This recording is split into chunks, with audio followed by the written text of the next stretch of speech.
The horizon glided silently through the vast darkness of space, its sleek, metallic hull reflecting the faint glimmers of distant stars. Mason Wyatt, a curious 11-year-old with a mop of unruly brown hair and bright, inquisitive eyes, stood alone in a cramped maintenance corridor. He wasn't supposed to be on the ship at all. In fact, if his parents knew he had stowed away, they'd likely ground him for life. But Mason had never been one to follow the rules. He adored space, its boundless mysteries, and the way it made him feel small yet part of something infinitely bigger. His parents, both scientists on board, had tried to explain how dangerous space could be, how there was no room for a child's curiosity among the stars. But Mason's thirst for adventure was relentless. He'd memorized every narrow vent and hidden corner of the ship, and no place was off limits as far as he was concerned. Today, as he skulked in the shadows, the quiet hum of the engines was broken by the crackling voice of Dr. Ilara Novak, the lead researcher on board. "Captain, we're picking up an anomaly," her voice echoed through the intercoms, carrying a mix of awe and urgency. "It's enormous." Mason's eyes widened. He slipped out of the corridor, moving silently toward the observation deck, a place he'd never dared to enter before. As he edged closer, the chatter of the crew grew louder, punctuated by gasps and hurried exchanges. He could see the scientists gathered around a large screen, their faces illuminated by the eerie glow of something utterly alien. When Mason finally caught a glimpse, his heart skipped a beat. Floating in the void outside was a creature unlike anything he could have imagined. It dwarfed the horizon, a dark and shimmering mass of limbs and eyes, moving in a slow, almost deliberate manner. It had skin like burnished black stone, and every surface was covered with hundreds of eyes that pulsed softly, shifting colors from violet to gold. Some eyes were large, wide as shields, while others were as tiny as pinpricks. And they all seemed to move independently, surveying space as though searching for something or someone. "What is that thing?" one of the younger researchers whispered, his voice thick with disbelief. The captain, a seasoned spacefarer named Arjun Gupta, stared in silence, his face unreadable. Finally, he spoke, his voice grim. "We're calling it Argon. We've never seen anything like it, and as far as I can tell, neither has anyone else. Prepare to record everything." As Mason crouched, spellbound, he could feel the hairs on his arms stand up. Argon was beautiful, terrifying, and utterly alien. It seemed alive in a way he couldn't explain. He felt it looking at him or maybe into him. Just then, the ship shuddered violently, pulling Mason from his trance. Warning lights blinked to life along the walls, and an alarm blared, filling the corridor with a shrill, insistent sound. The scientists exchanged panicked looks, and the captain barked out commands, his voice echoing down the halls. "Brace for impact. It's drawing us in." The enormous creature's eyes seemed to flash in unison, a deep, resonant hum filling the ship. Mason could feel it vibrating through his bones. He grabbed onto the edge of a console, struggling to stay upright as the horizon lurched again, now spiraling toward the planet below. The crew scrambled to regain control, but it was as if the ship were caught in an invisible net, tethered to the gravity of the alien beast itself. The hum grew louder, reverberating through Mason's skull, almost like a voice. He closed his eyes, his head pounding, until a single phrase seemed to form in his mind, a plea. "I do not wish to fight." Mason gasped, opening his eyes. No one else seemed to hear it. The ship was breaking through the planet's atmosphere now, a fiery plume marking their descent. His hands clenched around the railing as the land below loomed closer, an alien world, barren and rocky, with jagged mountains that sliced up toward the sky like dark, ancient teeth. With a bone-rattling crash, the horizon landed, skidding across the ground until it finally came to a halt. The air was thick with dust and the acrid smell of overheated metal. The crew began to scramble, assessing damage, running diagnostics. Mason's heart raced. He'd done 100 things he wasn't supposed to, but sneaking off the ship, especially now, seemed reckless even by his standards. And yet, a strange feeling compelled him, a sense of urgency that overrode his caution. Carefully, Mason slipped out of his hiding place and made his way to the exit hatch. It was easy to slip through the confusion undetected. The hatch hissed open, and he stepped out onto the alien soil.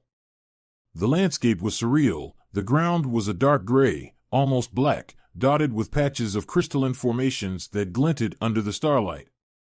A biting wind whistled through the jagged rocks, carrying a strange metallic tang. And then he saw it. Argon, the enormous alien beast, had landed near the ship, its colossal frame rising like a mountain. The creature's many eyes shifted, focusing on Mason as he stood frozen in awe and fear. He could feel the power of its gaze, a weight pressing down on him. Yet, to his surprise, he didn't feel threatened. There was something in those eyes, a sadness, a weariness that made his heart ache. The silence stretched, broken only by the sound of his own breathing. Finally, Argon's deep, trembling voice filled his mind again, this time clearer and more defined. "Human child, do not fear me. I have traveled far, and I seek mercy." Mason's eyes widened.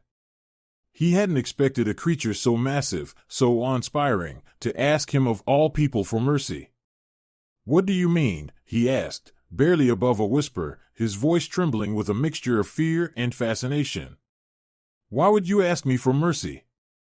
The great beast shuddered, its many eyes blinking slowly, as if wrestling with a memory too painful to bear. "Your kind once found my world. They took from it until nothing was left. I am the last." A pang of guilt struck Mason, though he knew he wasn't responsible for whatever had happened to Argon's world. Still, he understood loss, the kind that made you feel small and helpless. He took a tentative step forward, drawn to the creature's sorrow. "I didn't know," Mason said, his voice soft. "But I promise. I won't hurt you. No one here wants to." The creature looked at him, its gaze heavy with a truth Mason couldn't quite grasp. Then, it leaned down, its face close enough that he could see his own reflection in one of its massive, golden eyes. In that moment, he felt a strange connection, as if Argon could see into him, peering beyond his fear, into the depths of his heart. "I can sense your honesty," the creature said, its voice tinged with something that might have been relief. But then, Argon's eyes filled with a new kind of pain, a sharp, piercing agony that made Mason's breath catch. "Yet I am dying," the creature whispered, its voice growing faint. "My time is ending." Mason felt a surge of desperation. He didn't know what to do, but the thought of losing this creature, this extraordinary, ancient being, filled him with a sadness he couldn't explain. He took another step forward, his hand reaching out as if to comfort it. To his surprise, Argon seemed to respond, lowering itself slightly so that Mason's hand brushed against its cool, stone-like skin. In that instant, he felt a warmth spread from his fingertips, a pulse of energy that seemed to connect them. "Child, there's a way you can help me live." "But it would change everything," Argon murmured, its voice filled with a quiet, almost sorrowful intensity. Mason's hand lingered on the creature's skin as he looked up, uncertain but unwavering. He could feel something vast and powerful flowing between them, a connection deeper than anything he'd ever known. And though he didn't fully understand what Argon meant, Mason knew one thing for certain: he was ready to do whatever it took. Mason stood in silence, his hand resting on Argon's cool, dark skin. The enormity of the moment weighed on him, like a stone pressing down on his chest. Here he was, a kid who had never left Earth's atmosphere until now, standing before an ancient, alien creature with a plea that sounded as much like a riddle as a request. Argon's voice, filling his mind, was no longer a distant echo but a presence that felt as close as his own thoughts. "I am dying, child," Argon repeated, his many eyes dimming like stars fading at dawn.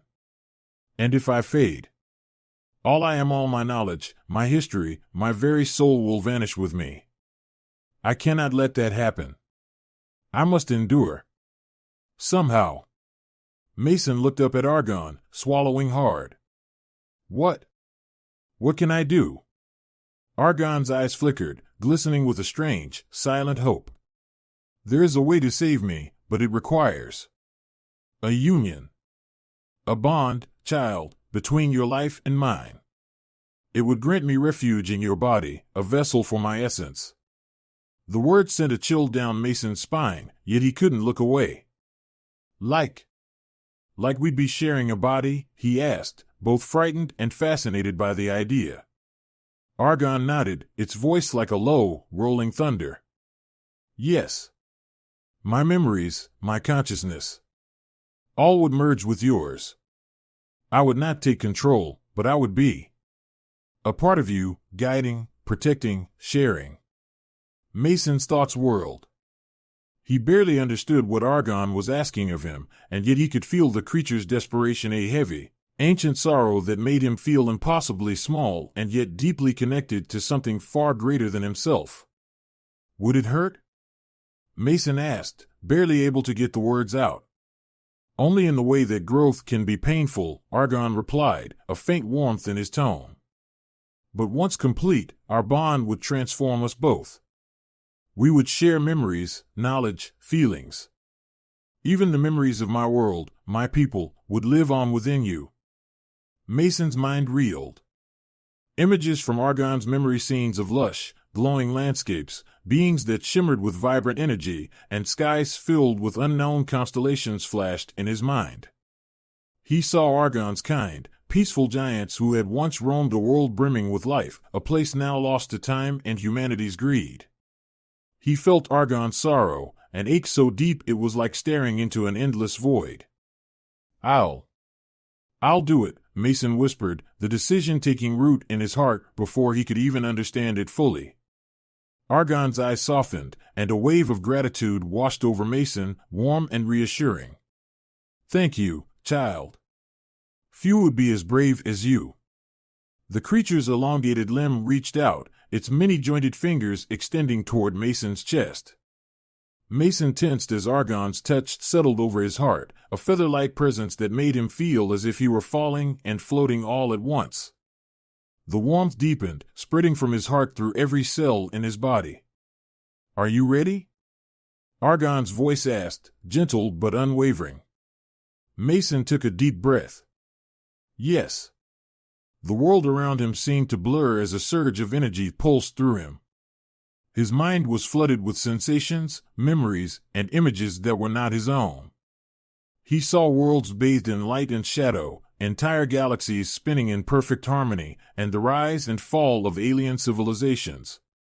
He saw Argon's world as it had once been, vibrant and beautiful, full of towering trees and crystalline rivers, with landscapes that glowed in hues he had no words for. But then the beauty faded, replaced by images of destruction of humans arriving, driven by greed and fear. He saw machines tearing through the land, stealing resources, and leaving ruin in their wake. He felt Argon's fury, a deep, primal anger, and then his sorrow, a grief that had lingered across millennia. Mason found himself sharing that sorrow, feeling the pain of a loss so profound that it seemed to bleed into the fabric of the universe itself. Just as the sadness threatened to overwhelm him, he felt Argon's presence reach out, stabilizing him, steadying his mind. It is all right, child. I am here. You are strong. Mason felt a strange strength blossom within him, a strength that wasn't his alone. Argon's essence flowed through him, mingling with his own, creating a bond unlike anything he had ever experienced. As the last of the memories settled within him, Mason opened his eyes, now able to see not just with his own sight but with a new, heightened awareness. Colors seemed richer, and he could feel the pulsing life energy around him, vibrating like the hum of the stars. But something else had changed too. As Mason's senses settled, he felt a distant ripple, like a faint echo, vibrating through his body. It was an unsettling presence, dark and cold, lurking on the edge of his awareness. He knew, without needing to be told, that it was Argon's enemies, ancient beings that had pursued Argon across galaxies, hunting him down as the last of his kind. "They sense me," Argon's voice said within him, quiet and grim. "The moment our bond formed, they became aware of my presence. They will come for us." Mason shivered, a thrill of fear racing through him. What can we do?" "We must stand together, Mason. I am not helpless, and with your courage and my knowledge, we are stronger than they know. But they are ruthless. They will stop at nothing to extinguish my kind."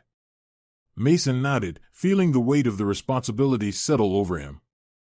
He was no longer just a stowaway, a kid sneaking around his parents' mission. He was something more, something both human and otherworldly, with powers he was only beginning to understand. "What are these enemies?" he asked, his voice barely above a whisper. "They are the Ravagers," Argon replied, his voice darkening. "Ancient entities from a distant galaxy, beings who feed on life energy. They have hunted my kind across the cosmos, driven by their hunger and malice. They seek to drain my essence, to consume the last remnants of my people." The name sent a chill through Mason, and he clenched his fists, feeling Argon's strength merge with his own. "I won't let them hurt you," he said, with a determination that surprised even him. "We'll fight them together." Argon's warmth flooded through him, a sensation that felt like a gentle embrace. "Thank you, Mason. You are braver than any I have known." At that moment, the distant presence of the Ravagers grew sharper, a darkness pressing closer. Mason could sense them, like shadows lurking just beyond the stars, drawn to the flickering beacon of Argon's life force. He took a deep breath, grounding himself in the new, alien strength flowing within him. He would protect Argon. He would be the guardian of this extraordinary being, the last of an ancient race. And if the Ravagers wanted a fight, they would face both Mason Wyatt and the spirit of Argon, intertwined as one. The days that followed the bond were strange and transformative for Mason. As he adjusted to the presence of Argon within him, everything he thought he knew about himself and the universe began to shift. He was no longer just Mason Wyatt. He was Mason and Argon, human and alien, fused together by the life force that now bound them. But this bond came with its own challenges, both internal and external. Argon's memories, vast, complex, and spanning millennia, filled Mason's mind in waves. They weren't like human memories, which faded and softened over time. Argon's memories were vivid and alive, each one with its own texture and weight. The alien's early memories were of a planet bathed in colors Mason had no names for, a place filled with strange flora and fauna that seemed to sing in harmony with the world. Argon's kind had been protectors of life, able to shape energy, to create, to heal. But as Mason absorbed Argon's memories, he also saw the darker times. He saw the day the Ravagers arrived on Argon's homeworld, their dark, insidious presence polluting the air and corrupting the land. They had come as shadows first, spreading like a sickness, draining life and leaving only desolation behind. Argon's people had fought bravely, but they were unprepared for such unrelenting enemies. Slowly, the Ravagers consumed everything Argon had loved, leaving him the last survivor of his race, forced to flee across the galaxies. Now, the Ravagers were coming for him again. Mason could feel them lurking on the edges of his consciousness, like faint whispers just out of earshot. They were drawn to Argon's essence within him, a beacon in the darkness that they would stop at nothing to extinguish. "They're coming," Argon's voice echoed within him, calm yet resolute. "We must be prepared." Mason shivered, the weight of Argon's words settling on him like a heavy mantle. "How can we fight them?" he whispered, his voice barely audible as he sat alone in his bunk aboard the Horizon. "Your strength and my knowledge will give us an advantage," Argon replied. "But first, you must learn to harness the power within you. It is raw now, unshaped. I can guide you, but you must be willing to trust yourself." Mason nodded, swallowing back the fear that rose in his chest. Since bonding with Argon, he had felt different, stronger, sharper, with a heightened awareness of the world around him. Colors seemed brighter, sounds more distinct. He could hear the hum of the ship's engines as if they were singing to him, and he could sense the subtle, rhythmic pulse of the life energy flowing through the crew members around him. It was both exhilarating and overwhelming. But Mason knew he had to master this power. The Ravagers would come, and he would have to face them.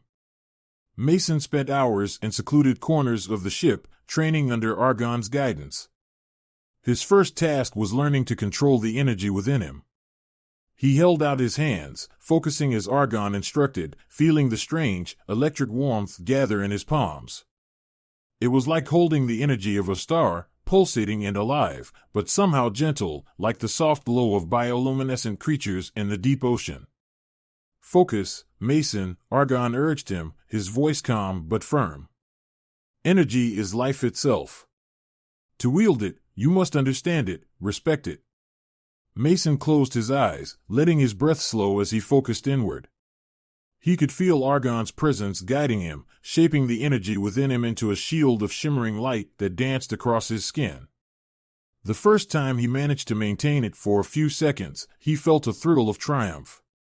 He was doing it, he was controlling Argon's power. Days turned into weeks, and Mason's training intensified. He learned to shape the energy, to form it into shields, to direct it outward in bursts that could stun or repel. Each new skill brought a fresh surge of confidence, and for the first time, he felt truly capable of protecting Argon and himself.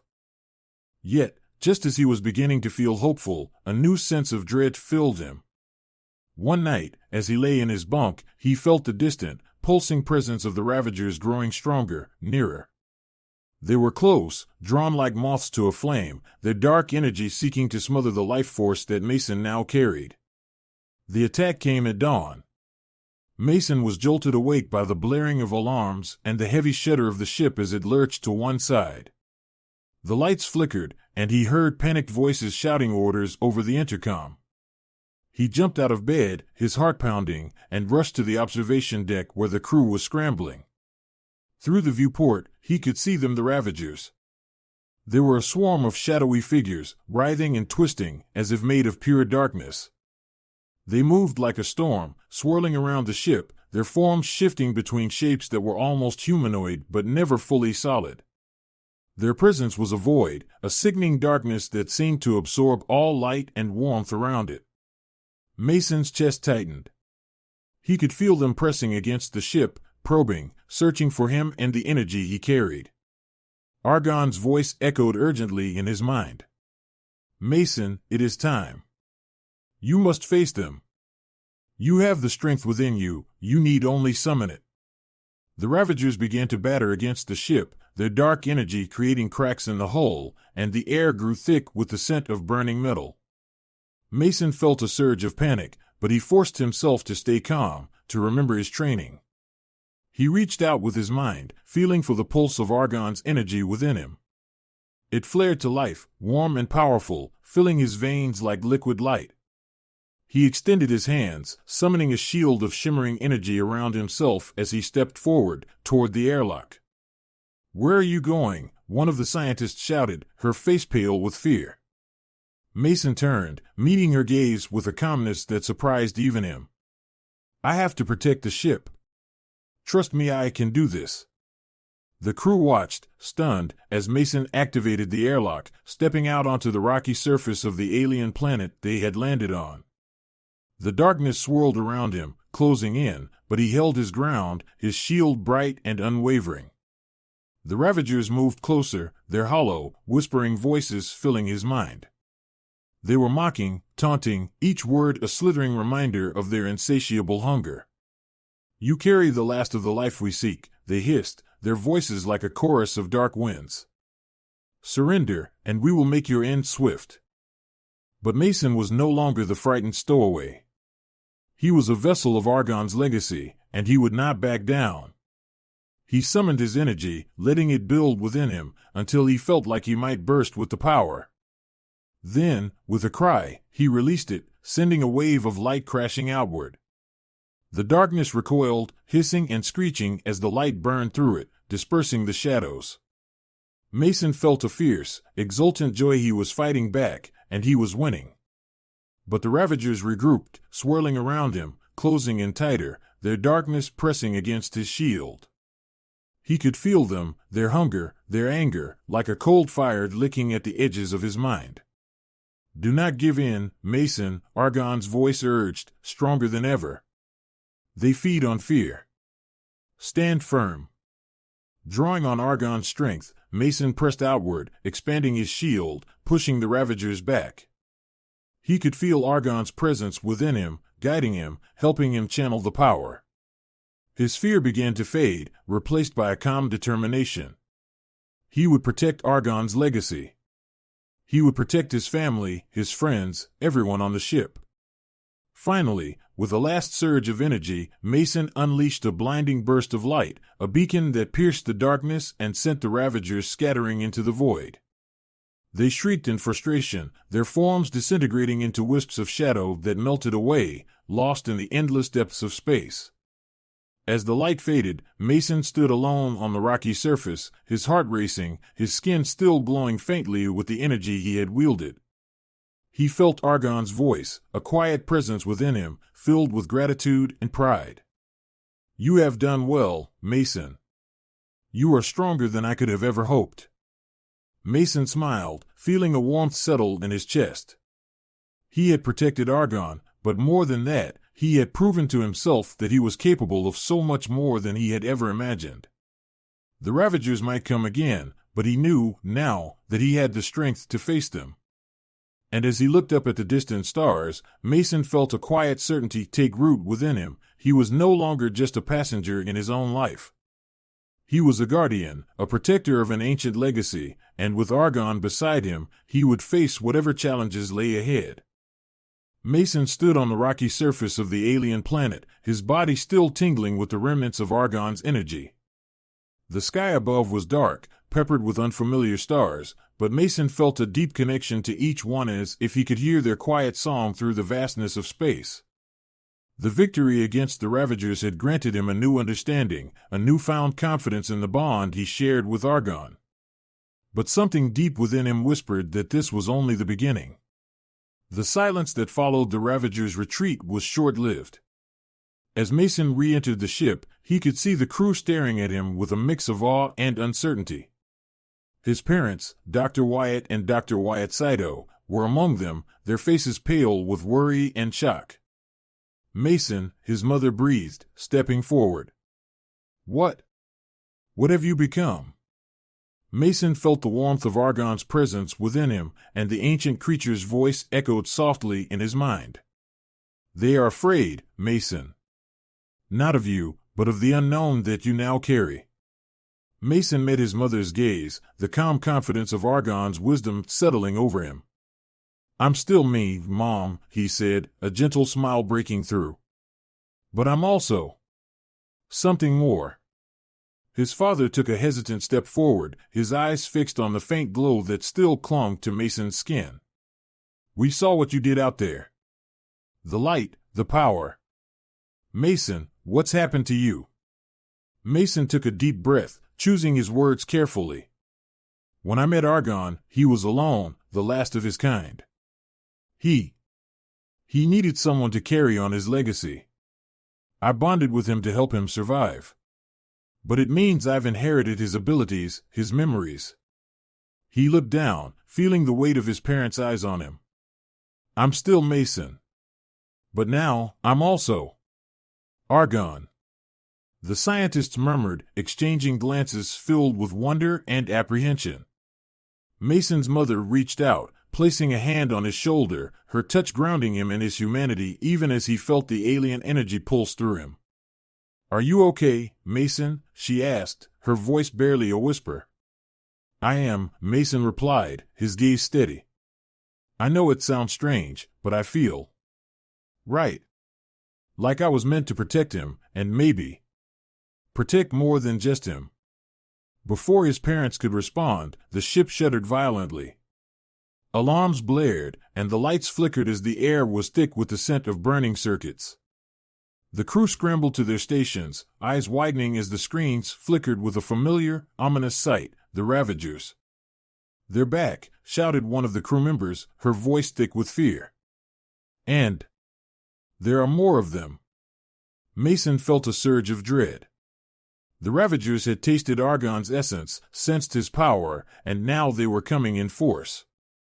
He could feel their hunger pressing against the ship's walls like a storm battering a fortress. "Mason," Argon's voice rang within him, steady and calm. "There is one final step you must take. If we are to survive, we must awaken fully. You must allow my essence to flow through you completely. Only then will we have the strength to drive them back." Mason clenched his fists, feeling the raw, untamed energy pulsing within him. He glanced at his parents, his heart aching at the thought of what he had to do. "Mom, Dad, I need you to trust me." His father swallowed hard, his hand gripping Mason's shoulder. "We trust you, Mason. Whatever this is, we're with you." Mason nodded, drawing strength from his father's words. He closed his eyes, focusing inward, feeling Argon's essence merge with his own. It was as if a door deep within him unlocked, unleashing a torrent of light and energy that surged through his body. He felt himself expanding, his senses sharpening until he could perceive every detail of the ship, the pulse of every heartbeat around him, even the dark, consuming presence of the Ravagers outside. When he opened his eyes, he felt as if he were seeing the universe for the first time. Colors danced around him, and he could feel the interconnected web of energy binding all things together him, the ship, the stars, and even the Ravagers, dark blots against the tapestry of life. The Ravagers sensed the shift. Their whispers grew louder, echoing through his mind, taunting and threatening. "You cannot hide, child. You are nothing but a flicker, and we are the void that will consume you." Mason's pulse steadied as Argon's voice filled him with reassurance. "They speak only what they know. But you, Mason, are capable of more than they can imagine. You carry life within you, and life endures." With Argon's guidance, Mason raised his hands, summoning the energy within him. A radiant shield of light surrounded the ship, casting a warm glow over the frightened crew. The Ravagers recoiled, hissing and writhing as the light drove them back. But they regrouped quickly, pressing against the barrier with renewed force. "They are strong," Argon warned. "But we must not yield." Mason felt the pressure building, his energy straining as he held the shield in place. He could sense the Ravagers pressing against him, feeding on his fear, trying to break his resolve. But he stood firm, drawing on Argon's memories, the eons of resilience and wisdom stored within him. A new idea blossomed in his mind, an instinct that felt both foreign and familiar. "We must not only defend," he realized, "we must give life." Following the impulse, Mason reached deeper within himself, drawing on the wellspring of energy that Argon had left within him. Instead of pushing the Ravagers away, he extended his light toward them, letting it flow through the cracks in their dark forms. The Ravagers shrieked, their shadows twisting as the light touched them, filling them with a warmth they had never known. Mason could feel their confusion, their fear, and something deeper, a flicker of understanding. The Ravagers were beings of hunger and void, but in that moment, they felt something different, the echo of Argon's memories, the beauty of his world, the love he held for his people. And in that moment, a handful of the Ravagers paused, their dark forms softening as they absorbed the light. "They are seeing life for the first time," Argon's voice whispered, awestruck. "They were born of the void, but they can feel what it means to be whole." But the rest of the Ravagers, driven by their insatiable hunger, pressed forward, shattering those who had shown the faintest flicker of change. They surged against the ship with renewed fury, their darkness consuming the traces of light left behind. Mason gritted his teeth, feeling his strength begin to wane. He knew he couldn't hold the barrier much longer, and the Ravagers' relentless advance would soon overwhelm them. But then he felt a new surge of energy, not from within himself, but from the crew. His parents, his crewmates, everyone on board had joined him, standing at his side, their hands outstretched as they fed their energy into the shield, transforming it into a vibrant web of life. The Ravagers faltered, confused and weakened as the combined strength of humanity and Argon's legacy pushed against them. Mason felt the crew's determination and unity, their love and hope, interweaving with Argon's power in a dazzling tapestry of life that no void could consume. With a final cry, Mason unleashed the full force of their combined energy, a blinding pulse that exploded outward, scattering the Ravagers into the far reaches of space, their forms disintegrating into harmless wisps of shadow. The silence that followed was profound. Mason lowered his hands, his body exhausted but filled with an overwhelming sense of peace. He could feel Argon within him, quiet and content, his presence no longer urgent but steady, like a warm ember in his heart. As the glow faded, Mason looked around at his crewmates, his parents, all staring at him with a mixture of awe, pride, and relief. He was still himself, still Mason Wyatt, but he was something more, too. A guardian, a vessel of life, a protector of an ancient legacy. Mason, his mother whispered, tears in her eyes. You saved us. Mason smiled, feeling the warmth of his family's love. We saved each other, he replied softly. And Argon. He'll be with us, always.